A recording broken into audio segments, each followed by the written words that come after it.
This is the Pursuit of Wellness podcast, and I'm your host, Mari Llewellyn.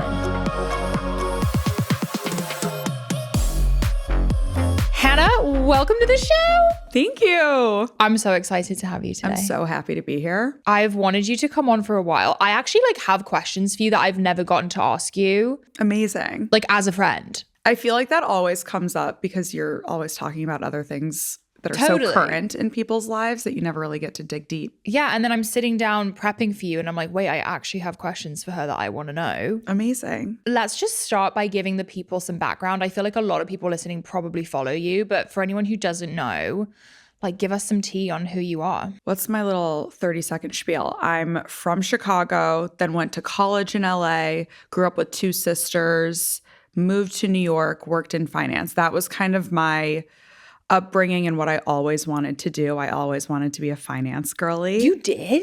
I'm super analytical, type A. Yeah. Was really into school. Yeah. And thought that was my path. And I did the whole finance thing for a really long time and decided it was no more. And I have always been obsessed with fashion and then kind of found my way into content creation. Now work for my family business while content creating. Married to Chad, our sweet angel, and we have an English bulldog, Dante. So it's really evolved, but that's a great spiel. You know, I have a lot of eras of my life. You do, and I love that about you. And I was actually talking to Taylor yesterday about how smart you are. Thank you. And I feel like when I hang out with you, you just pull these facts out of your brain. One time we were on a walk and we were talking about what were we talking about? I think we were talking about religion, and you just had all this information and all these facts. You just have a fact. You love a fact, and I feel like you have the best memory. And when you do your content, you remember every makeup product, every shade name. I know. My memory is really bizarre because I'll forget something super important that someone maybe just told me, but if I read something or if I subconsciously commit something to memory, I'll never forget it. If you ask me what's in my closet, I could name every single thing I own. Wild. But I can't remember what I ate for dinner last night. But it is a really, I don't know, it makes you stand out to me. When I watch your content, I feel like it's you clearly are just highly educated and intelligent. And Thank you. Really, really cool. Thank you. So let's talk about Goldman because honestly, what the fuck? What was that? I want to hear the day-to-day of corporate finance because I can't even imagine it. I know. I mean, looking back now that I've been out of it for over 3 years since I quit end of 2021. I started in 2015 and it was my first job out of college, just straight into the ringer at Goldman. And I mean, you're sitting on a trading floor. At least I was in the sales and trading division, and you're sitting on a trading floor of 400 to 600 people. 400 to 600 people. It is 2 football fields. No. It's screens of stocks everywhere. Yeah, we all have 4, not everyone. A lot of people have 4 computer screens. Some people have 2. It really just depends on the role. And everyone's on the phone. It's loud. It got quieter over the years as electronic trading, picked up. But I will say it's very overstimulating. You're very busy, and everyone takes their job incredibly seriously. It's intimidating in the sense that Goldman is kind of the pinnacle of finance investment banking for a lot of people. And so you're surrounded by the smartest people. Yeah. And it's yelling. Not like you're the smartest person in the room anymore. Yeah. There's just so much to learn, a lot of personalities, and really high expectations. Yeah. So the day-to-day, I would get there. It would depend on how early my meetings were, but I'd be there 7 a.m. a few times a week, 7:30 the days that I didn't have a 7 a.m. meeting. But 7 a.m. meeting? Yeah. So I guess you get there at 6:45 for your 7 a.m. meeting. I hate that so much. Are you having any type of morning routine before that? Are you out of bed to work? It depended. Sometimes I would do a little at-home workout. I was a 5 a.m. berries girl for a minute. How? I did that for a while, yeah. 5 a.m., what was I thinking? It's unfortunate that we went through that. Absolutely. But, we're better for it now. We're better for it. Now we're at Pilates at 8. It's giving fight or flight. It is. The cortisol went crazy. Yeah, now we're at Forma at 8 a.m. Our lives are so chill now. So different. And, you'd go for a meeting and then you'd be at your desk and you'd be getting stuff done. It would really just depend. I was in a strategic role, so it was a lot more project-based than day-to-day, but I would have daily meetings with some super senior people, and there were a lot of fire drills, So it just, you had calm days, but you couldn't count on them. And you're there till what time? I was there I worked market hours, so I would usually leave like between 6 and 7 p.m. Oh my God, I would hate that so much. I know, but I thought it was what I aspired to do. Yeah, and it's like, it's huge. Basically discovered what investment banking, finance looked like in high school. And I was like, this is what I want to do. I just thought that it like meant that you were important. I think, I guess I wanted to excel at whatever I did. And like, that was a fancy, good job to have. Yeah. Like my family, no one in my family worked in finance. Like I had no exposure to it, but that's just what I decided I wanted to do. Yeah. And I mean, I'm proud of myself that I did it. And it was a grind for a long time, but yeah.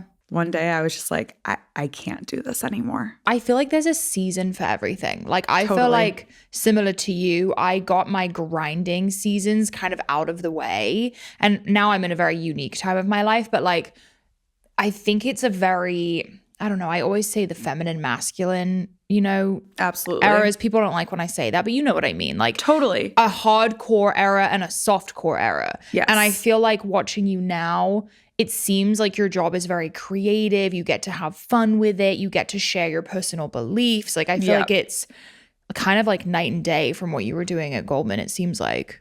I completely agree. And I learned so much at Goldman that I apply to every aspect of my life now, whether it is, the corporate job I'm currently working or even social media. Mm-hmm. But I'm glad that I've, shut that chapter. Do you like apply your kind of analytical mind to the engagement numbers on Instagram and social and TikTok? I think about it, but I wish I were a little bit more tuned into my engagement. Yeah. I want things to perform well, but I kind of I don't use my engagement to then make more content unless it's like crazy viral or something. Like the Tom Ford. Yeah, like the Tom Ford eyeshadow stuff. Are we wearing that today? I am. I didn't know that about you, by the way. It's very niche. It's very niche. Like I became friends with you and I had watched your content before we even met. And I was convinced. Yeah, I think we're mutuals on TikTok. Totally. And I was convinced that you lived in New York based on your lifestyle. Yes. I was like, she for sure lives in New York. Had no idea you lived in Austin until I went to Sammy Spalter's jewelry event. And you were there. Yeah. And I was like, Hannah Chody lives in Austin. I was shocked. Wait, that's so funny. Isn't that funny? Yeah. And I also think right when I started on social media, I was living in New York. So I think a lot of people just assumed that forever because I never made, I think that there are some content creators that are a little bit more focused on their geographic location. Like there are Austin content creators, for example. And I just don't think I've ever had my content be focused around where I am. Unless I'm traveling. People love travel. Yeah. Yeah. Your Paris vlogs and your Milan vlogs. Thank you. I live for those. What's the biggest shift in your lifestyle from New York to Austin, would you say? I think it just forced me to slow down. I was convinced I loved the high pace, high energy lifestyle, never stopping. And in some aspects I do. I keep myself very, very busy during the day. But it just kind of forced me to take a step back and realize that not everything is that serious. Yeah. Not everything has to be so regimented. I love my morning routine, but my entire day doesn't need to be so regimented. When I was in New York, I would get home from work and I would say no to a lot of social obligations because I knew I had to be up early the next day for my berries before work, before grinding all day at work. And now I'm just way more flexible. Yeah. And I think that also comes with time. Mm-hmm. You kind of grow up and you realize that nothing is life or death. 100%. I feel like I used to be super regimented and honestly afraid of deviating from the plan. I was like, if I don't go to Gold's at 6, what's going to happen? Yeah. Am I going to be okay? I don't know. Yeah, you get in this mode and then you're on autopilot almost, but then you lose joy in life. Totally. You lose joy. And I think, I don't know if you relate to this, but I feel like I have better friendships and more friendships now than I ever have in my whole life. I agree. I had great friends in New York, but because I had all of these rules for myself. Yeah. I wasn't really focusing on them and investing in my friendships. And it's like, how do you get close to people unless you want to put that energy in? You know, I had some friends who had been long-term friends, so that was easy, but I wasn't really building new friendships in the way that I have since moving to Austin. And Austin is also uniquely special because I feel like everyone here wants to make friends. It's so great. And I have not experienced that sentiment in any other city. I agree. Like even LA. LA was very, for me at least, very transactional. And I was also there for business. Like I wasn't really looking to make friends either. For some reason, Austin is like the most social place, I feel. It's so social, even though there are so many super business-minded people, tons of entrepreneurs. Like people are hustling here, but it just doesn't feel like that's the only reason to get to know people. 100%. And in New York, it's the same thing. Like it's networking at the end of the day. What would you recommend to girls listening who like have a hard time meeting girls that they really like and are like-minded? Like what are your friendship tips? So I think that my number one friendship tip is if you have one friend or one acquaintance that you can go to things with, that's all you need. You need that comfort and like that security blanket almost to expand your network. Like I never liked going to events alone. I'm still scared to go to events alone, even if I know I'll probably know someone there. I think that if you have one person that you can kind of get out of your comfort zone with, that will allow you to meet more people. It's just less intimidating. And then I also think you do have to put yourself out there by going to things that you truly enjoy and just being friendly to people. It sounds really intimidating, but for example, if you like Pilates, like go to a Pilates studio or try a few Pilates studios and like see where there are people that you think that you would vibe with and just be like, oh, hi, I've seen you here before. Like, I'm Hannah. I have never thought it was weird if someone came up and said hi to me and introduced themselves to me, even though I'm naturally like kind of a bit more introverted and shy in those scenarios. So I'm nervous to do that, but I've never judged anyone for doing it. 100%. Or go to coffee shops. Maybe everyone goes to the same coffee shop after your Pilates class. You know, go and be like, hey, I saw you in class today. I think that you just have to spend time on things that you genuinely enjoy doing, and you can also naturally meet people that way. Like there's definitely people at Forma who've made friends with one another. Compliment a pair of socks. Yeah. Complimenting someone, that is a really good point, Mari. Like giving someone a compliment is so easy. Easy. And we all do love it to be complimented. Love it. Like if a girl says she likes something I'm wearing, I'm like, oh my God, thanks. And it just like, it flows into a conversation very easily. And I feel like, why not shoot your shot? I mean, if it ends badly, then whatever. Or just be like, oh my God, class was so hard today. Yeah. Anything. I like to be more positive than this, but it is scientifically proven that humans bond over complaining. Not you pulling out the fact. You're like 80% of people. Yeah, I'm not going to spew any numbers because I don't want to get it wrong. And my mom would always say like, Hannah, don't complain. But I'm like, there is like a shared bond over like being miserable over something. You know, you can look over to someone while you're doing planks and be like, oh my God, I'm dying. Yeah. You know, and just be lighthearted with people. It doesn't have to be like true negativity. Totally. You know, just a little comment. You know what's funny in the UK? I feel like people love to complain in the UK. It's like very much of the culture and the humor. The weather, like there's always something wrong in the UK. Like you can come up with anything. And I feel like that's how people bond in England. So when I'm around my family, I notice that that's what they do. And I'm like, American culture is so much more like positive and we're all like, oh my God, this is amazing. But like, I feel like my natural inclination is to kind of be like a little pessimistic sometimes, which I'm trying to fix. But you know, it's okay. It's ingrained in me. I know. It's literally part of your DNA. I feel this way about gossiping too. I think it's bonding.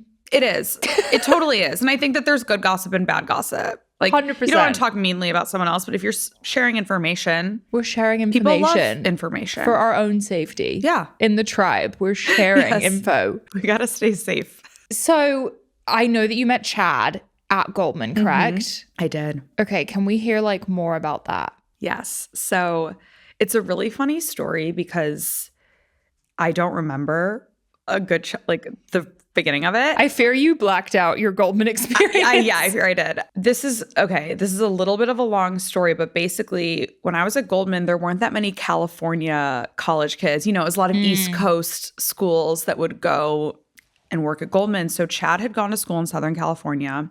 I'm 2 years behind him.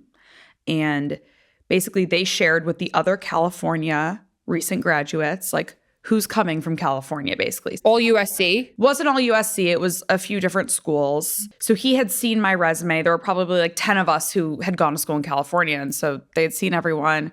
And he recognized me when he saw me one of my first days on the desk. And he didn't work on the same team as me. So it was just by chance that he saw me there. And he came up and he introduced himself. And he was like, hi, like I saw you're new. Like, I don't remember this. I remember someone coming up to me and I was like, why are you talking to me? Gun to my head, I wouldn't have been able to tell you that was Chad, but he remembers, of course. No way. And he just like introduced himself, was super nice, and then went on his way. Yeah. And I barely remembered the encounter. All I remember was being scared on one of my first days of work because I was like, wait, I'm supposed to be working. Why are you talking? A couple months later, we just ended up, one of my friends from training was on his team and we just ended up going to drinks. And he was like so funny. And a few weeks after that, he asked me if I wanted to get sushi. And we got sushi. Wait, I didn't even know this story. Yeah. And guys, Chad is so polite and kind and just like this Texas gentleman. He's from a ranch in Texas. Like he's so sweet. And like he took his shot, one of my first days at Goldman, and that one did not work for him. But then, it took some time. It came back around and it was better that way, probably. He was probably like the nicest person in that building. Like compared to these like other finance guys. Yeah. You know what I mean? Yeah. Like the typical douchey finance bro. He's just like so lovely. Yeah, he's great. A few months after that, like I guess we started dating and then he left Goldman. So we didn't really overlap. And you stayed? Yes. So how long have you been with Chad now? 9 years. Okay, yeah, like me and Greg. Yeah. We're at 10. I mean, it's crazy. It's crazy. And I was, Taylor was here last week and we were talking about it's so different to be with someone for a decade. Mm-hmm. Like I feel like a lot of our friends have been married for like a year and they've been together for 4 or whatever. Yes. When you're with someone for that long, you see each other through so many stages. So many stages of life. And you almost like, we're like little old people. Like I feel like we have to, you know what I mean? Yes, we know each other so well. Like it's crazy. It really changes the dynamic of your relationship. And I feel like, I don't know about you. I mean, it's not that I take Greg for granted. I never want to say that, but I have to remind myself to like jazz things up and do date nights. Yeah, keep things, interesting and fun and keep things not so comfortable. Totally. Whereas like a lot of people our age are just getting married or like whatever and they're in such a different place. Yeah. Or we're like trying to give our friends relationship advice or dating advice. I know. It's so hard because I really try to like instill wisdom, but I'm like, I have not dated someone since I was 23. No, I literally feel like I do. Because in my head, the last time I went on a date, I was like 21, like ratchet in college. Like, I wasn't a good version of me. Yeah. So like, how do we give good advice? I know. We were better in other areas. We have perspective though. We do have good perspective. We'll always give good advice, even if it's not, the most relevant to 2025. They're like, this makes 0 sense. They're like, yeah, we're not on Tinder anymore. Like, because things have changed. Like the landscape is different. I don't think I touched the dating apps ever. No, I did not. And I really have to give it to people who are dating right now. It seems crazy. Who doesn't love the good things in life? We all love a little luxury, but we don't always love the price tag. And that's when I discovered Quince.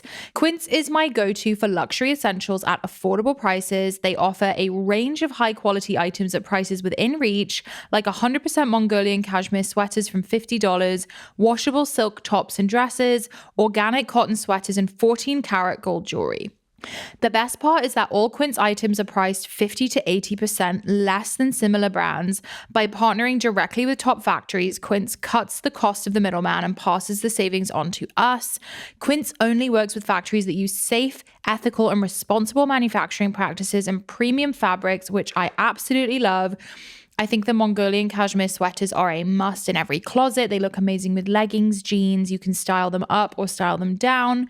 Give yourself the luxury you deserve with Quince. Go to quince.com/pow for free shipping on your order and 365-day returns. That's QUINCE.com/pow to get free shipping and 365-day returns. Quince.com/pow. Cozy Earth products are designed to transform your 5 to 9, the time that matters most, into the coziest sanctuary. Sleep is so crucial for mood, health, longevity, energy. I have just realized it is the most impactful time of the day. And I've really been working on optimizing my sleep, especially through my IVF journey. And whatever journey you're on, sleep should be optimized. And that's why I love creating a sanctuary. Cozy Earth is the perfect way to make your bedroom the perfect sanctuary. They have a bamboo sheet set that I absolutely love. Luxury starts where you rest. Your bedroom should be more than just a place to sleep. It should be a retreat. Cozy Earth's best-selling bamboo sheets are buttery soft, temperature regulating, and crafted for 5-star comfort every night. Cozy Earth's Luxe bath sheets bring a spa-like softness into your home. They are oversized and huge, ultra absorbent, and so soft. Transform your space risk-free with a 100-night sleep trial and a 10-year warranty on all Cozy Earth bedding and bath products. Love them or send them back, but trust me, you won't want to. I absolutely love mine. Luxury shouldn't be out of reach. Visit cozyearth.com/pursuit and use my exclusive code PURSUIT, PURSUIT, for 40% off best-selling sheets, towels, pajamas, and more. And if you get a post-purchase survey, let them know you heard about Cozy Earth right here. Sanctuary awaits at Cozy Earth.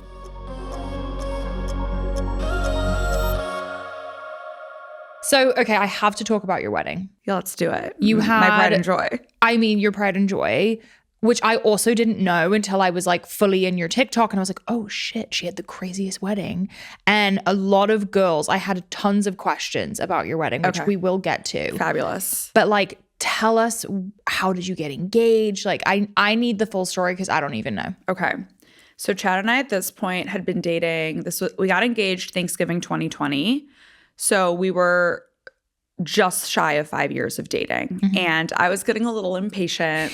But then like COVID hit, and like screwed everything up. Everything got screwed up. My family goes to Cabo basically every year for Thanksgiving. And he had said before, because I was like, oh, he'll probably propose on a trip. And he was like, I'm not proposing to you in Cabo. Like, that's your family's trip. Like, I don't want it tied to that. But his engagement plans had been derailed because he had wanted to travel like summer 2020. And obviously we couldn't. So he pivoted. I still had no idea. And he basically rented out this restaurant at the Waldorf where we stay in Cabo called El Farallon. It's this like beautiful cliffside restaurant that only does dinner. So he had a full setup there for brunch. And so I thought we were taking family Christmas card pictures. No. And then basically someone like knocked on our door who worked at the hotel, and it was a note from Chad, and it was like, Hannah, meet me at El Farallon. And I was like, oh my God, like no. Like I was so mad because I was so caught off guard. Like he really got me. Were you wearing white? I was, but it was like a For 11 Lemons dress that I look back on and I'm like, why did I get engaged in that? Like why did I wear that? Because I thought it was Christmas card pictures. I was like, I don't really care. Like it's whatever. Yeah. And I mean, it was also like of the times. Like it was kind of cute for the time, whatever. And so I walk over there and I look at him and I'm like, you are a liar. And he proposed. There was a photographer and basically he set up like a beautiful brunch. And then my family came. So like they weren't hiding and watching. They were in the room and they let us like have our moment. And then, so yeah, that was November 2020. We got married June 2022 in Lake Como. And I mean, I love Italy. I've loved Italy like since the first time I ever went there. Chad and I had been to Lake Como. Like we loved it. He's also a huge fan of Italy and we're from different places. Like we lived in different places. We were like, it's going to be a destination wedding regardless. So like, let's just do a real destination. Full send. Yeah. When we were planning, my parents were like, people might not come. Like this might be a very small wedding. And I was like, I don't care. Like I want it to be in Lake Como. But because it had been COVID, everyone wanted to travel and it ended up being like 190 people. Wow. It was crazy. Yeah, everyone was like, we're down. And I do everything with everything I've got. So I was so invested in every detail, every item of clothing, every place setting. Like I was just so particular about every aspect. So you were like super involved in the planning of it. I was very involved. Great, super talented planners. My mom was also super involved. I mean, it ended up being amazing. It was, I wouldn't have changed a thing, which is the most obnoxious thing to say, but it was the best time of my life. Were you always like growing up, were you always like a wedding girl, or was it just like you became more enthusiastic about it? I wasn't a wedding girl, but I was always a fashion girl and very into nice things and details and just like I was a luxury girl, I guess. Yeah. Like my mom was like, how did this happen? But I was just so into it. What were some of your favorite things that you did at your wedding that you would recommend to anyone planning a wedding right now? Okay, so for anyone planning a wedding, I think that it doesn't have to be these specific things that I did, but I think it's more so the overall experience. And I think guest experience comes first. This will be a special day for you as the bride and bridegroom, whatever. Your guests, what makes them remember and love a wedding is the time that they had. And I think that a lot of weddings are so couple focused that you kind of forget about everyone else. Yep. For that, it's, making sure it's fun. Like we had people on the dance floor before dinner. I don't love like a super long dinner at a wedding.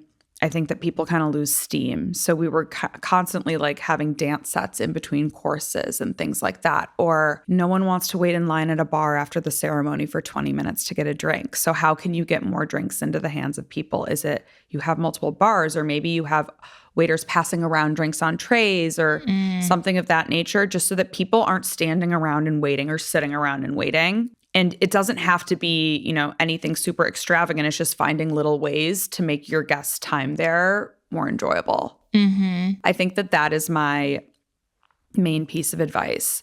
I think as far as some favorite things that we did this daytime fireworks show, like as we kissed at the altar, instead of doing like nighttime fireworks. And it was like these colorful clouds that were like exploding in the air. Oh my gosh. And that was fun. That was a surprise to everyone. Yeah. I was super secretive about everything. You were? Yeah. You didn't share with anyone? No, my mom and I were the only ones who knew like everything that was happening. That's cool though. We had opera singers come in from the Milan Opera during the pasta course. I'm so sad I didn't know you at this time. I know. I have so many amazing friends that I've made since we got married. I'm like, Chad, we're going to have to figure out how to like run it back. That's what sucks about like we have such great friends and none of us were at each other's wedding. I'm redoing my wedding. You have to. I'm redoing mine. Mine, I did it during Building Bloom. I was not paying attention to it. It was like really fun, an amazing day, but I'm doing it again. Yeah. When I hit my like 5-year perhaps. Yeah. Hey, I mean, that's kind of coming up. And you guys will all be there. I know, I was going to do 10 years. I was like, that's too long. 10's a long way away. Yeah, we're good on that. 5. You should do another mini Lake Como moment. I know. I really want to. But I feel like you would get really crazy with it. I know. The problem is that like everything I do, I feel like I go all out, and the first one was so good. Out. I know. You can't recreate. You have to just feel re-inspired and do something new but similar. And you said you don't regret anything that you did, but like in the process, was there anything that you would recommend people avoid or forget about? Like, if you have a planner, they know what they're doing. Mm-hmm. Like, don't stress yourself out.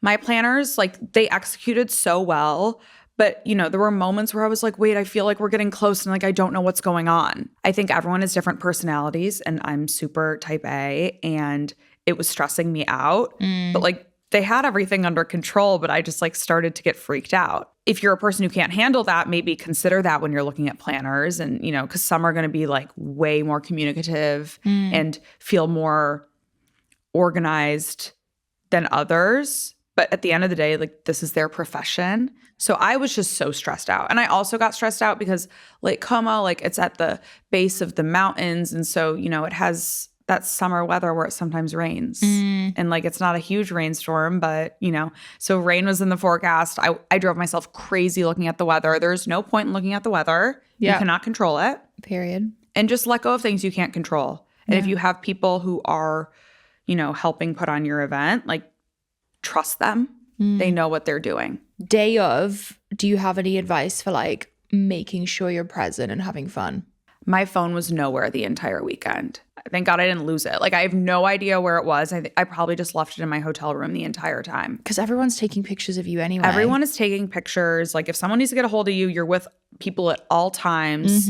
It's not that serious. And we're all so consumed by our phones. Like you don't want that. Like you are with people you love. Everyone that you want to be talking to is hopefully there. Yep, exactly. And it's like the one day that is about you and your partner and no one else, and enjoy it and relish in that fact, because you're not going to get those moments back. Focus like day of on just being super present. Yeah. Like I did the same thing. Swam in the lake with my sisters. My friends all came. We all got ready together. My mom came in later. So did my mother-in-law. Like, I just think that it was very low key, but super intentional and just like intimate. Yeah, I agree. I put your phone away. You don't want to look back and be like, oh, I kind of spent a lot of time on my phone. Yeah, no. You should be wondering where it is. I want to pivot to becoming a content creator. Yes. And talking about fashion and all the things. Like, what was your first video that you ever posted? Wait, you're going to love this. My first video was my outfit to the Houston Rodeo in 2022. Stop. Yeah, I made a... Isn't that right now? The yeah, rodeo? It's about to start. Oh my God. If it hasn't started already. Wait, that's crazy. I know. It's so funny. So I guess I'm coming up on 3 years. I definitely didn't take it like seriously in the beginning. But my first ever TikTok was I made a Snapchat of my outfit. And one of my friends was like, you should put this on TikTok. Shout out Krista. I know she's listening. She's a big fan of yours. Oh, Krista. Hi. And she was like, you should put this on TikTok. And I did. And like, it didn't really do anything. Like I posted a couple outfits to TikTok over a few weeks. And then a few weeks after that, I posted everything that I had worn on my bachelorette party. And that was one of those TikToks that like after 3 days, like it went viral. Yeah. I was like, oh my God. Like, I'm sorry, but like the dopamine and serotonin you get from like a viral TikTok is unmatched. True. And I got like probably 1,000 followers from that. Like nothing crazy, but like I started just posting my outfits. I tried to post every day. Yeah. I don't think I did. But it was very much like just my outfits for a really long time. And now you do beauty. I mean, you do so much. Yeah, like vlogging, lifestyle. I'm kind of all over the place now. I think the vlogs are my favorite. Thank you. I need to be better at it because now that I'm on my YouTube thing, I forget to do my TikTok vlogs. Make sure you check out Hannah's YouTube, guys. Yeah, I'm working really hard on it. YouTube's I hard. love YouTube. I'm a consumer of YouTube. I used to create YouTubes. It's my favorite platform. As someone who's never consumed them, it's really foreign to me. Yeah. Yeah. Because I'm like, I can't believe people are watching these 20-minute videos. No, girl, I am. But people do. And so when I'm doing my makeup, I watch them. On the treadmill, I watch them. It's definitely like a nice way to pass time. I mean, I watch TikToks while I'm doing my makeup. You just don't have to scroll, which is kind of nice. Yeah, and it's a little bit more like slow pace. Yes. And you really get to know someone. I think you build the craziest fan base being a YouTuber because they know everything. They know everything you're doing, like every aspect of your life. Where your bed sheets are from, where your shoes are from, what you said to your husband when you were eating breakfast. Like, it's pretty wild. Yeah. I need to get better at the vlogging of it all. I sometimes forget. So you with the horizontal phone cracks me up. I know, because I'm not bringing my camera anywhere. So I'm like, I look like a grandma, like taking like sideways photos. Hannah was running around Vail like, but you're doing it. That's great. I know. You know what? We're seeing how it works.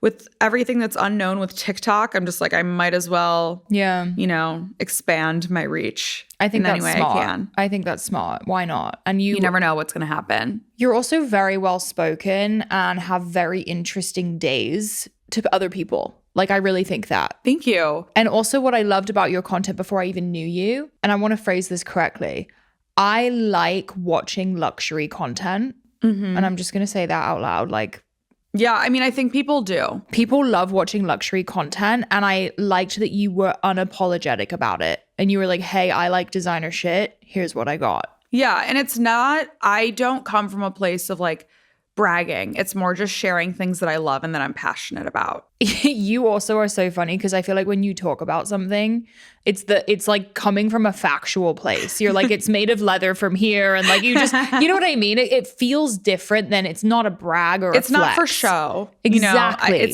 I have been so into this stuff since I was probably, 7 or 8 years old is like the youngest I can remember. Yeah. But I've always just been so into fashion, and it just evolved. It truly comes just from a place of true interest. Yeah. I think that's very obvious versus when you watch. Like being showy or ego or anything like that. 100%. I get that from you. And it's people are fascinated. Like they want to know the tea on designer stuff. Like, and I think a lot of people don't talk about it because they're worried of the feedback that they're going to get. Yeah. And I mean, they're definitely, people are going to dislike it and think that it's in poor taste or disagree with buying expensive things or judge people for it. But at the end of the day, it doesn't negatively impact anyone else besides my bank account. Like it's I'm hurting myself. I'm hurting myself more than anyone else. And I mean, that also just is with social media. You have to be able to take criticism and leave it. Yeah. How do you handle that criticism when you get it? I think that there's different types of criticism. And I think that anyone who criticizes someone online from a burner account, user 5678, I don't care. I'm like, there's no way that I would want to trade places with you. What you think of me is none of my business. Like, I am not being malicious in my content. I am not being hateful. Like, there is nothing fundamentally wrong. And so if you are just going to criticize me, or criticize how I pronounce something, I'm like, I don't care. Like, yeah, you can have fun doing that. And I think as a content creator, you really need to be able to accept being perceived. People will make assumptions about you. And also, it's very much take it or leave it for me. If you don't like me, that's okay. I have never been one to appeal to everyone. And it took me a long time to become confident enough to be unapologetic in myself. And so I'm not going to let random people on the internet try to tear me down. And I am very open to using the block button. If you are going to be rude to me, you don't get access to me. I love that, dude. Block whoever you want. I get so upset when people comment on my stuff and they're mad at me for blocking them on Instagram. I'm like, it was probably for a reason, babe. Bill, you probably said something rude. You could say that you don't like my outfit. I don't care. Not everyone has the same taste. That doesn't bother me. But if you're going to actually say something genuinely rude, I'm going to block you. It's As my right. It's your right. And also, I think if you want to be a full-time content creator and have this be a big part of your life, you need to be able, I don't know if I'm just really good at dissociating, but I'm kind of that comment isn't for me. Yeah, absolutely. You know what I mean? That's kind of the way I process it. Totally. People make videos about other people now. Yeah. That's a huge thing on the internet. It's using other people for clout and saying, lying about them or whatever. I mean, I get gnarly comments. I opened my TikTok this morning and it was on one of my IVF videos and it was maybe this is karma. As in, I struggled with infertility because I did something wrong. Okay, yeah. See, people need to get a grip. Crazy. And who has the nerve to say that to someone? I'm like, how unhappy must you be that you need to project that onto someone else? Wild behavior. And people will say, no, I'm not unhappy. I just think that you need to be brought back down to earth. But it's not your place to do so. You're a random person on the internet. You don't know me. That's what it comes down to. I'm not sharing my entire life or my entire self on the internet. You don't actually know me as a human. Yeah. So for people to say something like that, that's just cruel. It's crazy. I think being a content creator, you kind of realize how many really sad people are out there, honestly. I know. And I'm not here to judge, but I'm like, you don't have to write that comment. I'm curious of what you're going to say about this. How would you define your personal style? It is classic and for the most part fairly tailored, but I love to add a pop or a twist to my outfit. So whether that's a fun accessory, an interesting jacket, or maybe it is pairing, I love playing with proportions. So I love an oversized jean with a tighter top or showing, I think, are you familiar with the brand Tibby? Yeah. Their style principles are you show a wrist or an ankle if you're wearing something oversized to kind of balance everything out. And I really love that. Or think about the Olsen twins. They're so oversized, they always have a wrist out so you can see them still. I think that was a great description. Thank you. Well, it's Alison Bornstein, her 3-word method. I would love to actually get to my true 3 words, but I'm not sure if you've seen her before, but she says everyone's style has 3 words. It could be edgy, oversized, and minimal or something. Yeah. It's also helpful when building a closet if you truly discover your 3 words. And I'm not sure exactly if mine fit me or if there are others that I should be exploring. But that helps you build a closet and build a wardrobe because it's does this fit my 3 words? I don't know what my style is. I have to be so honest. Honestly, it's trial and error too. Yeah. I'm very much, I try to look inwards when developing my personal style versus look to like a Pinterest or something for inspiration, because I think that that can also alter your view. And then you don't really know what you like. You just like what that girl wore. So true. It's always evolving. Yeah. I don't even agree with things I wore 2 years ago. Yeah. You know, I look back and I'm like, was that me? No. You know what I think about sometimes? And I'm not like the most fashionable person, honestly, but when I feel really good in an outfit, I feel like a lot of times it's like something I would have picked when I was like a little girl. Yeah. Do you know what I mean? No, I think that it's inherently like in you from a young age, and it either gets clouded or you refine it or it evolves. Like I've always been in a crop top. Period. I used to wear a crop top that had Tigger on it from Winnie the Pooh. I'm obsessed. And like a baggy jean. And I used to have a chain on the jean. See, and now look at you. You're in your little Miu Miu tight cardigan and your baggy park jeans. Like, this evolved. is the elevated, evolved version. Yeah. You're right. I'm still trying to find my personal style. And I know a lot of girls like want to get there, but like it's tough with social media because I do feel like you see so much. It is. And I see these girls on TikTok who are super cute, but like I can tell that they're just stuck in like the micro trend cycle. And like I like trendy things. Like I love a micro short, but I like a micro short because it fits. I can wear it in so many ways with things that I already own and that already fit my personal style. Mm-hmm. So it's about knowing what works for you, and you don't have to take every trend. Like you can leave a lot of them. When do you think the micro shorts are going to be done? I don't know.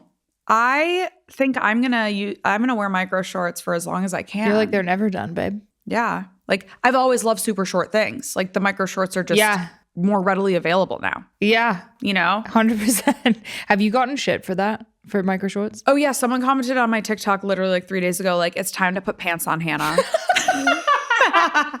You're like, actually, it's no, not. I'm sorry. Like, I like my legs. I think you have great legs. Like, if I were you, I would be consistently. You gotta know what works on you. 100%. Like, I'm not a crop top girl. Mm-hmm. Like, you look amazing in a crop top. So, like, if I want my legs to be out and, like, maybe a little bit of my butt, like, period. You know what? Half a cheek? That's my prerogative. I personally love you in a micro short. Thank you. Okay, this is a question that I have, and I think a lot of girls are probably curious about. What is the law of a Birkin bag? We have to talk about this. The Birkin bag was popularized by Miss Jane Birkin herself, kind of icon of, I don't want to misquote, like 60s, 70s. And she carried around this giant Hermes Birkin, and she beat hers up. Like, think about like Olsen twin inspo. Like, that's probably where they got their inspo of like their super worn Birkins and Kellys. And so it was an Hermes bag.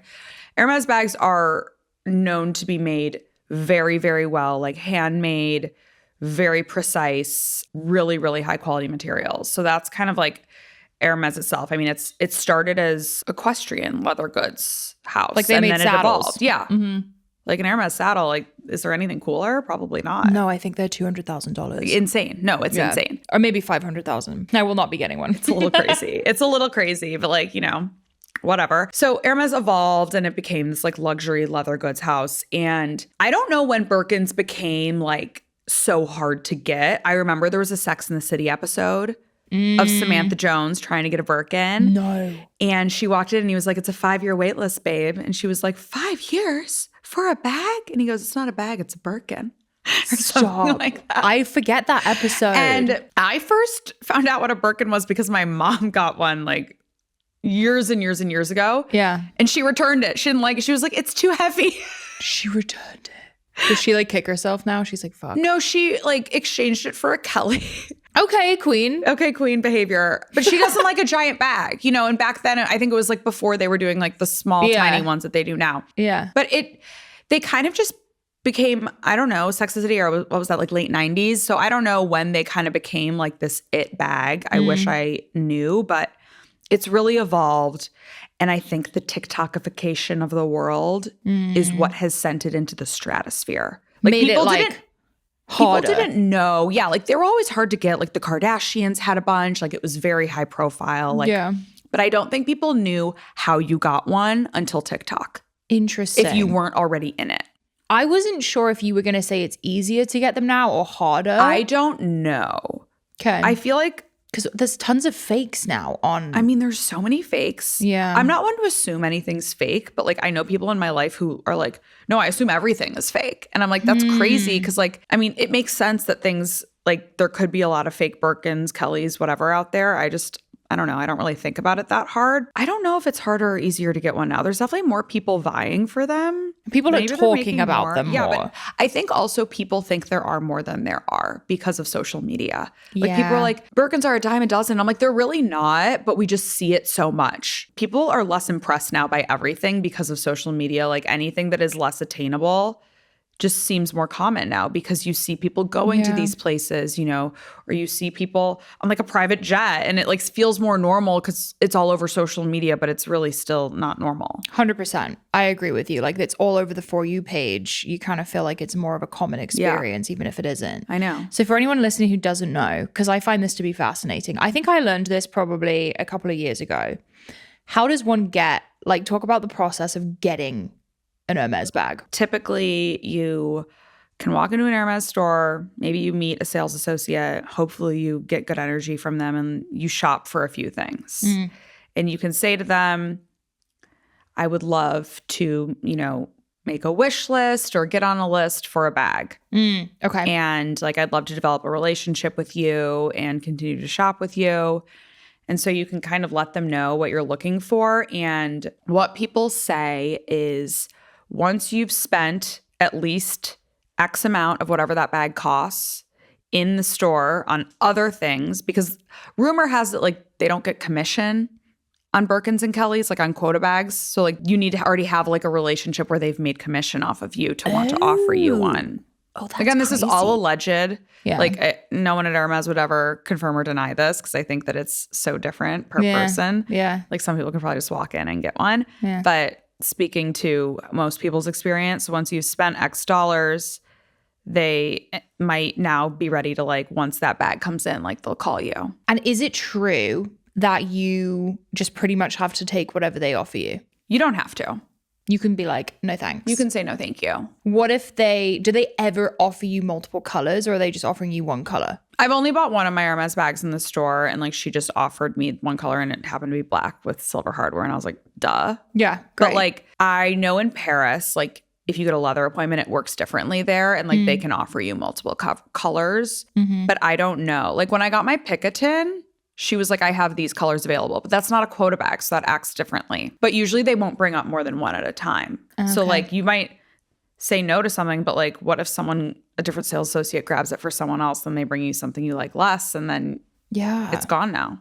See, I can't even reach the point of being like, hey, can I make a wish list? Because I get too intimidated. No, same. I was like really scared to say that. I was like, this is so embarrassing. Like if someone looks at me wrong, I just leave. I get it. I get really like intimidated in shopping experiences sometimes. Anytime I go in a luxury store, I'm like, they hate me. I know. And like it always feels awkward if like like not that you have to buy something or there's an expectation that you buy something, but like they kind of follow you around and then So you're like, awkward. okay, I'm done. Thank you. Yeah, it's so uncomfortable. Unless someone's like so freaking nice to me. Yeah. It makes such a big difference, I have to say, in any life situation, but especially buying things. If someone's really nice to me and like helping me so much, I'm probably going to buy something.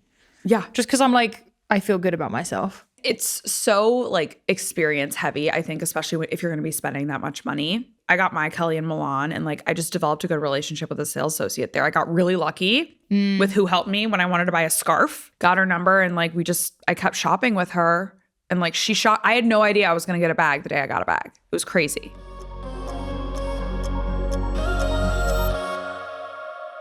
If you've been following me for a while, you know that I live in a Branch Basics household. I am really big on using cleaning products that are not going to disrupt my endocrine system or be harmful to my husband or my pets. I'm sure if you have kids at home, you think about this too. And that's why I absolutely love Branch Basics. I love the founder, Allison. She has an amazing story. She's been on my podcast before, and I just feel so closely connected to her. Branch Basics is made from plant and mineral-based ingredients. It's human safe and biodegradable, making it perfect for families, especially with babies, kids, or pets. It was founded by 3 women, Mara Lee Nelson, Allison Evans, and Kelly Love. All of them have their own personal experiences that inspired their mission to create human-safe cleaning products. Most people don't realize that conventional cleaning products are filled with harsh chemicals that can do more harm than good. They're filled with synthetic fragrances, parabens, and endocrine disruptors that lurk in everyday sprays, wipes, and detergents, polluting your indoor air, irritating your skin, and even impacting your hormones and fertility. It is so important. I feel like so many of us are connected to synthetic smells from childhood that actually could be causing harm. I love using Branch Basics. I absolutely love the fact that it comes with one concentrate bottle. You refill your bottles 3 times, making each clean incredibly cost effective. It costs about $2.13, less than most conventional cleaners, but with safer, higher quality ingredients. They have an ultimate starter kit, which will help you make the healthiest upgrade you've ever made in your home. And a clean home should never come with a health risk. So I highly recommend you check it out.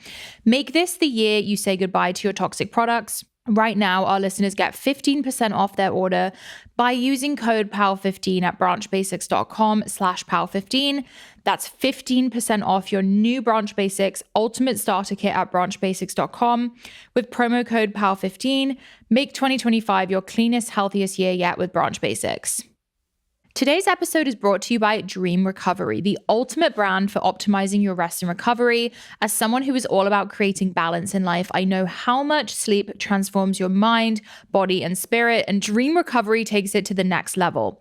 Dream Recovery's innovative products are designed to help you wake up feeling like your best self, whether it's their Dream Strips to help you breathe better and sleep deeper, or their luxurious Dream Tape Plus, infused with anti-aging skincare to promote nasal breathing and glowing skin.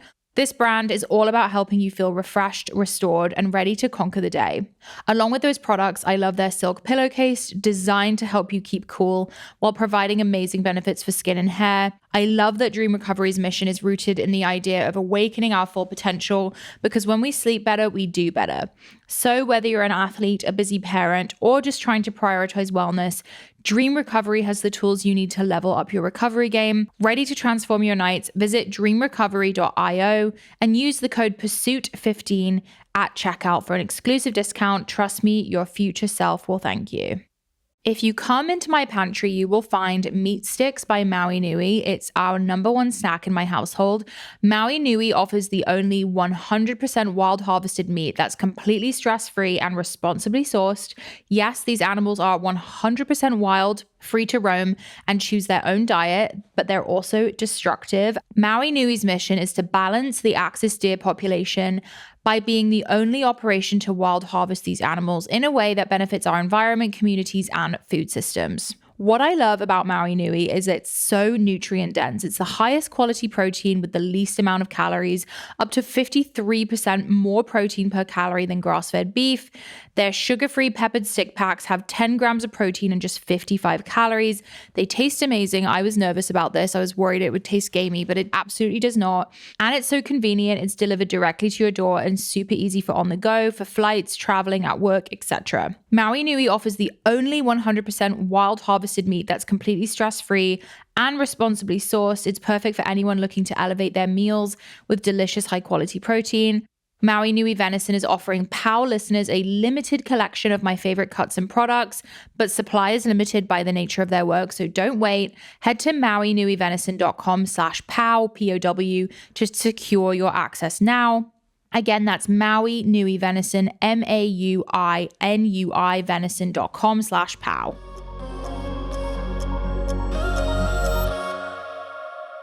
So you love Europe. Yes. How do you feel about the food? Like, from a wellness perspective, like, how do you feel versus in America? Like, when you go and you drink your Aperols and you eat your whatever. I mean, I joke, like, I've never had a hangover in Europe. Yeah. Like, I'm not drinking, like, bad California wine, you know, like cupcake wine or something, you know? I'm drinking the same wine. Yeah. Neither. Like, I know, but, like, I just feel better. I always laugh when people are like, I lose weight in Europe. And I'm like, I eat so much in Europe, that would be impossible. Like, I am not missing a meal, but I don't feel bad and heavy. after my meals the same way. I think the portions are also extremely different there. Yes. I don't feel so like bloated. 100%. Like if I were to eat that same meal here, it would be worse. When my acne was really bad, I would go to Europe and it would disappear. I mean, it's crazy. Insane. For so long, I was like, there's just no way. And then it kind of just like speaks for itself at some point. I'm like, how can this be that different? Bread should be bread, and it's not. And it's not. It's the glyphosate of it all. Who knows what's going on there? But it is, to me, it's night and day. Yeah. And I can eat like big meals every night and I don't feel bad. The one thing that makes me panic, and this is like so me coded, but when I go to Italy, there's like no protein to speak of. I'm like, breakfast is like a pastry or something. Yeah. Breakfast isn't really a big thing there, I feel like. No, I usually skip it when I'm in Italy. Yeah. Like it doesn't speak to me. It's an espresso. No, they don't. They drink espresso and smoke cigarettes all day. I was going to say. Like it's amazing. Like they don't drink water either. It is unbelievable. Like because I have like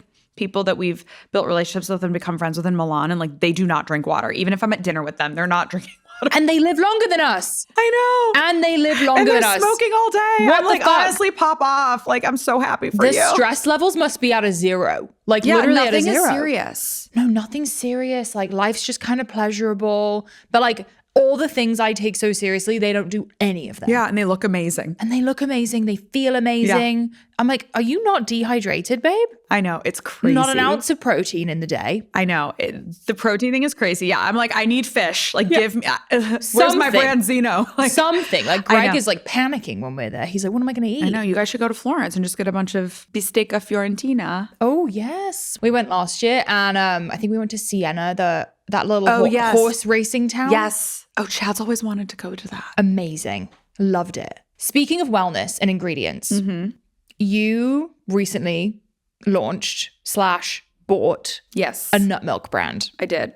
Called Fronks. We did. Yes. Fronks is iconic in Austin, guys. Like it is, you give the story. I'm not going to say it as well, but like it's amazing. Fronks was started by a local Austin woman. She is great, Jordan, and she just started making this nut milk. It's an almond cashew blend at home, and she started distributing to coffee shops. Basically, she was doing it for years and decided about a year ago now that that it was no longer her journey. And like, I get it, running a business is really hard. Yeah.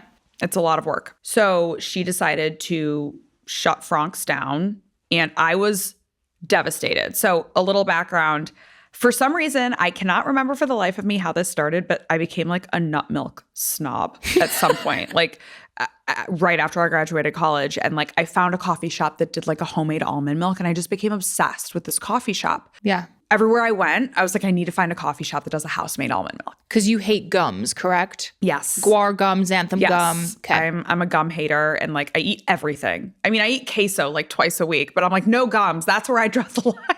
I mean, we hate gums here too on Pursuit of Wellness. Yes, no gums. There's probably gums in queso, but like, it's just it's my one thing. Like, it's my one non-negotiable. Like, it's not going in my coffee. I love that. So I discovered Fronks when I went to Swedish Hill in 2020. Chad and I were visiting Austin. And I was like, oh my God, this is the best nut milk I've ever had. We ended up moving here 2 years later. And like, I would go to the Meteor every day. Yeah. And get my Fronks. And I would only go to coffee shops that had Fronks. I remember hearing about it when I moved here. Yes. Everyone was like so upset about Fronks shutting down. Yes, it was right about when you moved here. Yeah. Yeah, I remember people talking about it. It was really upsetting to a lot of people. And Chad is in the acquisition space for much different things than food and beverage. But we partnered with the owner of the Meteor to buy Fronks. We relaunched it after a few months. And here we are. And it's back and better than ever. And we're getting into more coffee shops. We're expanding. My family is in the food space. And so it's kind of funny to like have now Chad and I kind of have our own little CPG moment, our own venture, if you will. Hannah's family is the Garrett popcorn family. Yes. So we bought Garrett popcorn like 20 years ago. Yeah. So it's so funny that like now Chad and I like are now doing this other thing, and it's very similar. We expanded Garrett a ton, and yeah, here we are. Honestly, Greg and I were hype when you guys bought Fronks, because just like, obviously we're in drinks, we're in powders, but watching you guys take this on is like insanely exciting. And just like you're at the early stages, but it's already taking off. And I think it was also very strategic because you are such a prevalent Austin influencer. And I feel like you talking about it on your platform has been amazing. Yeah. Everyone's posting it. Everyone's tagging it. It's at Meteor. It's at Swedish Hill. Yeah, like it's at the spots. It's at the spots and the girls are loving it. I think it's so exciting. And I hope you don't mind me saying that Chad was like literally making it himself. Oh yeah. No, Chad was in the kitchen. Like this is a hands-on, like he got his food handler, food supervisor, manager. I don't know what it's called. Like he was like boots on the ground because he was like, this is going to be perfect. It is still like so early stages, handmade. And so like there's no room to mess up. But that just shows the care and dedication. And I think what a cool story. Like it reminds me of me and Greg at the beginning of Bloom. And like we were so hands-on. We were hand packing everything. And just watching you guys do this is like so exciting. And I know Fronks is going to be huge. Yeah. So we're really excited. We don't know, where it's going to take us, but it's just, Chad was like, if anything, I was able to have coffee with my wife again. I'm like, tender. No, guys, Chad makes a tear come to my eye. Like he really does. Like the best human. The story is wild. Like him buying this nut milk company with you. And I don't know. I see this in a newspaper one day and I'm just so excited about it. Like manifesting. Yeah, the story of it all. Let's do a Q&A. Let's do it. Oh, I can't wait. Will we ever find the Tom Ford dupe of our dreams? Oh my God. Okay, so for those who don't know, I'm obsessed with this one Tom Ford eyeshadow. And they discontinued it.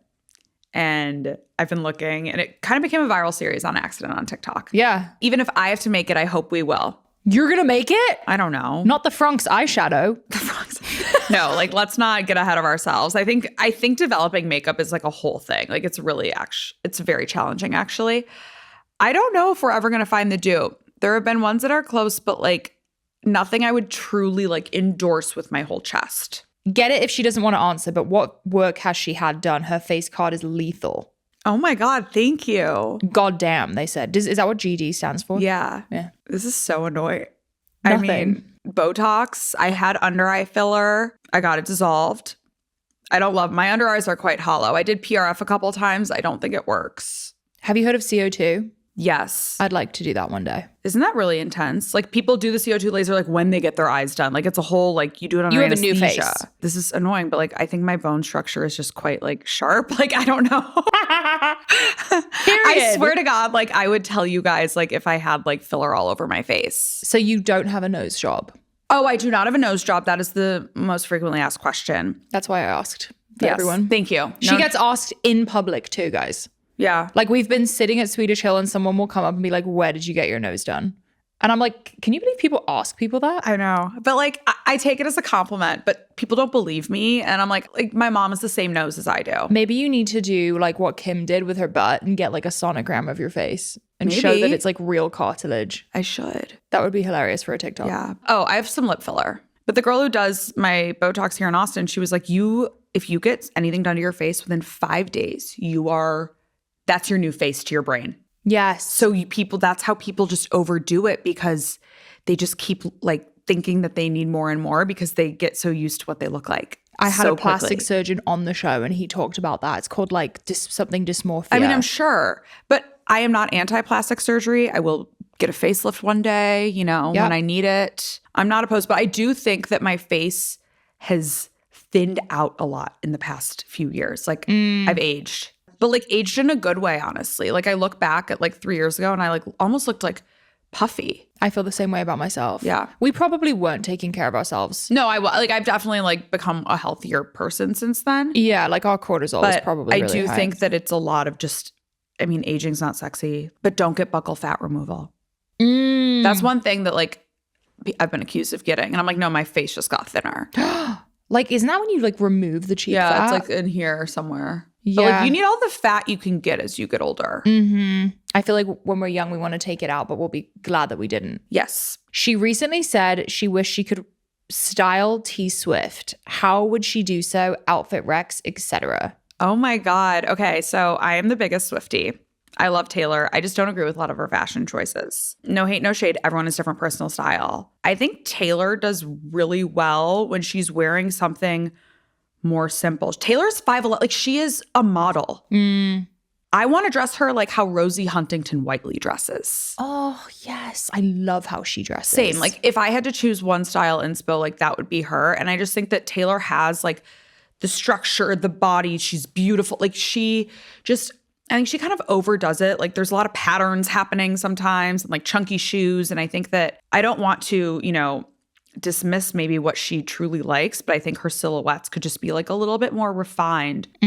Or like maybe you have like a sculpted shoulder, but then everything else is quite slim fitting, or just like her proportions are sometimes off to me. So I think that Rosie is a really good style muse for her. Well answered. Thank you. Perhaps this is ignorant coming from someone who isn't a quote unquote Swiftie. Is the red lipstick a part of the look? Yeah, that's just like her thing. I don't love it. It's very specific, and I think that there are moments for red lipstick, but you don't always need a red lip. I think that her makeup looked really good. Was it the VMAs this year? She was wearing like this yellow and black checkered outfit, and she was a little bit more like smoky eye and a nude lip, and she looked so good. Okay, I have to go look at that. I don't like red lipstick. I never have. It's not for me personally. I haven't done it in so long. I think I've done it once in my life. Wedding tips for bride leading up to and day of, emotional and logistical. LOL, I'm 30 days out. Emotional, I return to just do whatever you can to chill out. Yeah. Lean on people who you trust, whether it's your planner, whether it's your mom, a best friend, maid of honor, whatever. Delegate so that you aren't stressing out about things to do. People want to help. Logistically, outfit-wise, maybe you get garment bags for each outfit and like put your shoes in your handbag, like in the base of the garment bag. Like just get everything hyper organized. Get your future partner hyper organized. Like they're a man, like they're not going to be able to, like, I don't even know what goes on, what men do the day of the wedding. I'm like, make sure they have everything. Become as organized as possible. Write down lists so that you don't forget anything. Give your friends those lists so that maybe there's backup of things that you might need. But you can only control what you can control. Take advantage of those things. I think that's such good advice. Another wedding question. I hate public speaking, but agreed to do my vows in front of everyone. What tips do you have? We did our vows in front of everyone. You're not paying attention to anyone but your partner. You have to Chad and I held hands and looked at each other the entire ceremony. We weren't looking at our officiant. We weren't looking at everyone in the crowd. Like you just have to kind of like dissociate a little bit and compartmentalize. Which you probably will. You will. Like you are going to be like, there's so many emotions. Like think of it as just talking to your partner. You don't just shout your vows. Like just speak normally and literally just ignore all the noise. You don't have to put on a show. And everyone wants you to do well. Like no one's like praying on your downfall. It's your wedding. Yeah, it's such a special moment. I did mine privately, actually. So did my sister. Like they did like normal vows at their ceremony, and then they did private vows. Cute. So also, if you want to do that, you can do that, and it's still special. For someone who maybe doesn't have the biggest budget, but wants to splurge on one designer item, like a bag, what would you recommend? I think you need to look at what fits into your lifestyle the most. Is that a bigger bag? Is it a smaller bag? Something day to night? Because you obviously want to get good use out of it. And then I think that your next step is finding something that isn't so trendy right now. Love that. Not too logo heavy, not too hardware heavy. Like chains had a moment a few years ago. Like don't focus so much on what the it bag is. Focus on something that's like really nicely made. Like I think a logoless Bottega bag is a really nice place to start. I think the Andiamo, which has a little like bow thing on it, is quite classic, but it's also very trendy. So like really think, do I only like this bag because I see it all the time, or do I love this bag? Yeah. The Row makes amazing bags that are very, quiet luxury. Yeah, if and you they're will. timeless.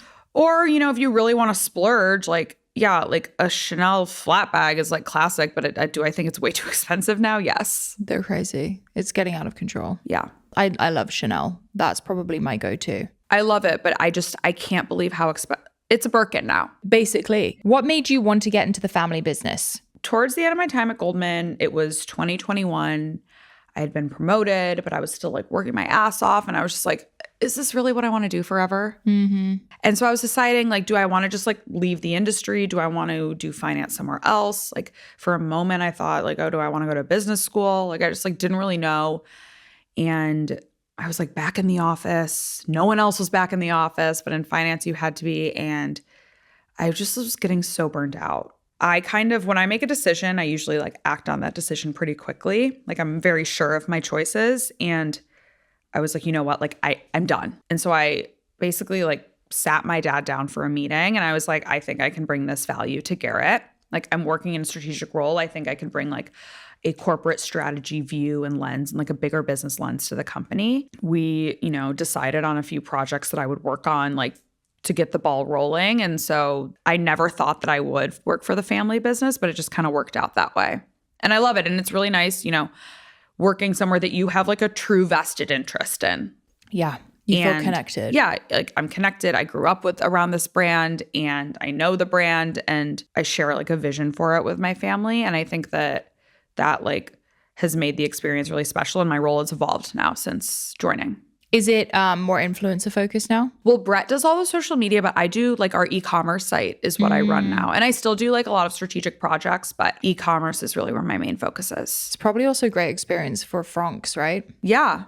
Yeah, just like seeing how a brand operates. Skincare and beauty must-haves. Beauty-wise, I think that if I were to choose one beauty brand, I have so many that I love, but Saie is just like such a favorite of mine. I think you can get a really great like everyday routine. I would say like my daytime routine is a lot of Saie products and Westman Atelier products. I would say that if I had to choose like a few must-haves, the Saie Glowy Super Gel in the Sun Glow shade with the Saie Slip Tint. That's their tinted moisturizer. That combo is amazing. I love blush. I really like the Rhode blushes. Yeah, they're great. I think they're really good. Victoria Beckham Beauty is amazing. Her brow products are fabulous. Those are probably my favorites. Oh, I'm also really into the Makeup Forever Wherever Walnut lip liner. That's my current go-to lip liner.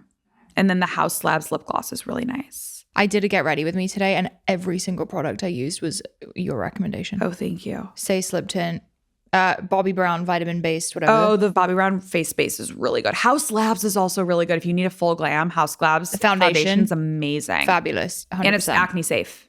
Yeah. It has like things, niacinamide is in it. Like it's good for you. Yeah. Skincare wise, In Beauty Extreme Cream is my favorite moisturizer. Wearing a mineral sunscreen every day. I don't care what brand, just wear sunscreen. I like mineral better than chemical. It's pricey, but I'm really into the Dr. Diamond's Medicine like growth factor line. A vitamin C serum is great. Retinol if you can tolerate it. Love the Caudalie Vino Perfect if you can't tolerate vitamin C. Huh. Okay. I have a couple eye creams I like, but really if you're dealing anything? with eye bags, like they're just there. I like the Jouer. Have you tried the eye masks, the gold ones that I wear? No, those are the ones you wear though, right? Obsessed. Okay. They're I'll add so it to juicy. my must try. We have 2 voice messages. Wait, I can't wait. This first one is from Charlotte. Hi, Charlotte. Hey, Mari and Hannah. So I have a business-related question for Hannah. I am a wedding photographer based in the UK, and it is such a saturated industry. I'm just wondering, what are your tips for standing out in a really saturated industry? Love you lots. Thank you. Bye. It's really hard because wedding photography is so saturated. Yeah. I think you really need to find maybe you already have found your style, but really showcase your style on social media and be really intentional with the pictures that you're posting so that your style and aesthetic is like super conveyed. Because my photographer that I ended up using, like I had known who she was for a few years and she was in the back of my mind, but I was still looking at others and it was all based off Instagram feed. And so make sure it really reflects like not only different types of weddings, but weddings that really align with your style. Because like maybe you photograph a wedding that you don't stylistically agree with some of their design choices for their wedding, but maybe you have other shots that are like really cool from that wedding. Because I would come across some photographers and it was like a lot of like very like preppy blue and white East Coast weddings. And like that just wasn't my vibe. And so even though that photographer could have been incredibly talented, it just kind of turned me off. And I also think you need to put as much info as you can for search optimization in your captions, in your bio. Like upload your pictures to Pinterest and have them link back to your Instagram. Yeah. Brides are always on Pinterest. And see if like your past brides, like make sure they are tagging you. Like have a rule in your contract that they have to tag you or mention you in the caption. This is such good advice. Wow.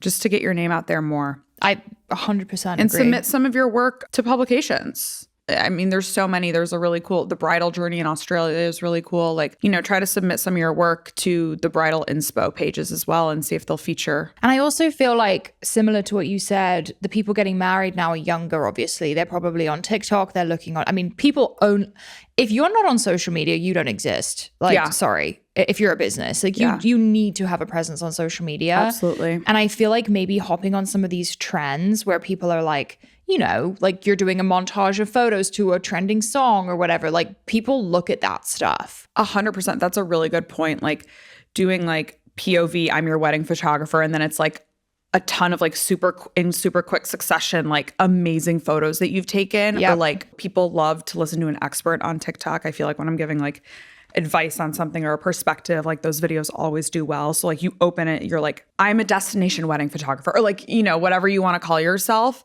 And then speak to it, be like, these are the shots that you should always ask for. Or like, if you want effortless, cool editorial shots at your wedding, like this is what you're going to tell your photographer. Yeah, like do a green screen moment and talk about different photos. Green screen, and yes. And like have your Instagram handle like in the caption, watermarked on the, you know. Great advice. Oh my God. Likewise. Charlotte, you're going to Good do luck, amazing. Charlotte. Grace. Hi, Grace. Hi, Hannah and Mari. This is a question for Hannah. I'm a huge fan of your style.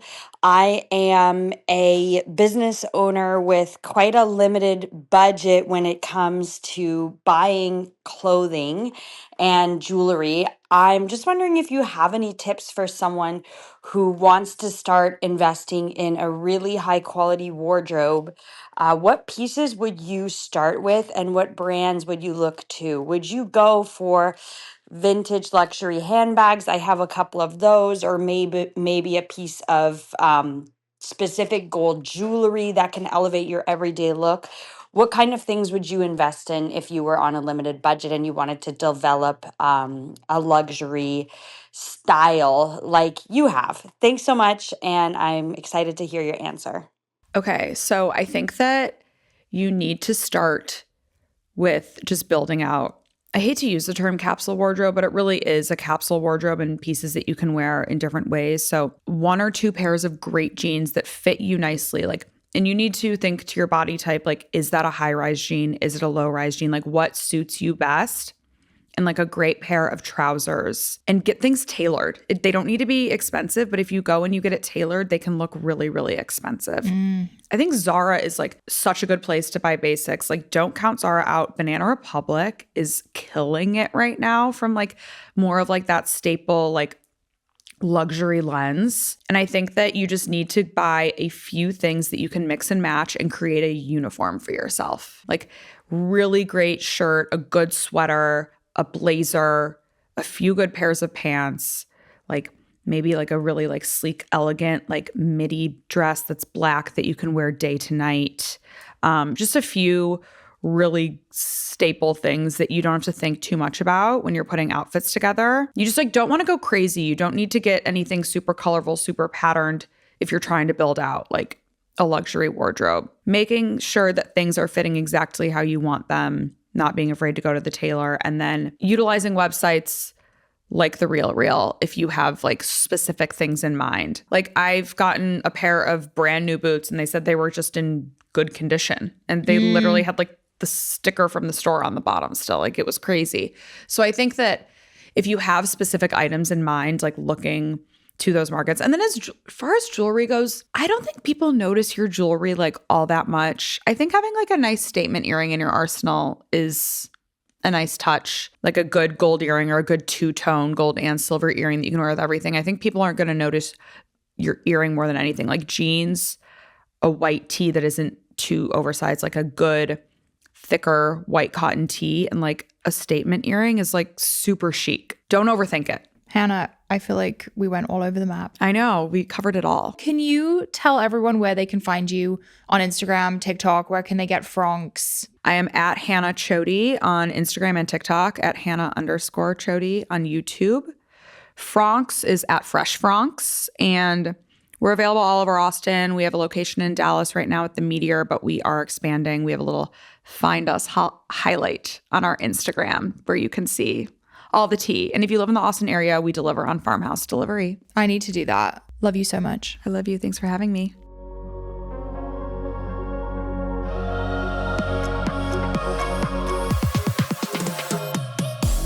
Thank you for joining us on the Pursuit of Wellness podcast. To support this show, please rate and review and share with your loved ones. If you want to be reminded of new episodes, click the subscribe button on your preferred podcast or video player. You can sign up for my newsletter to receive my favorites at marilewellyn.com. It will be linked in the show notes. This podcast is a Pursuit Network production, brought to you by Michaela Phillips, Joel Contartese, Daviel Waldner, Jen Lauren, and Mackenzie Mizell. You can also watch the full video of each episode on our YouTube channel at Pursuit of Wellness Podcast. Love you, Pow Girls and Pow Boys. I will see you next time. The content of this show is for educational and informational purposes only. It is not a substitute for individual medical and mental health advice and does not constitute a provider-patient relationship. As always, talk to your doctor or health team.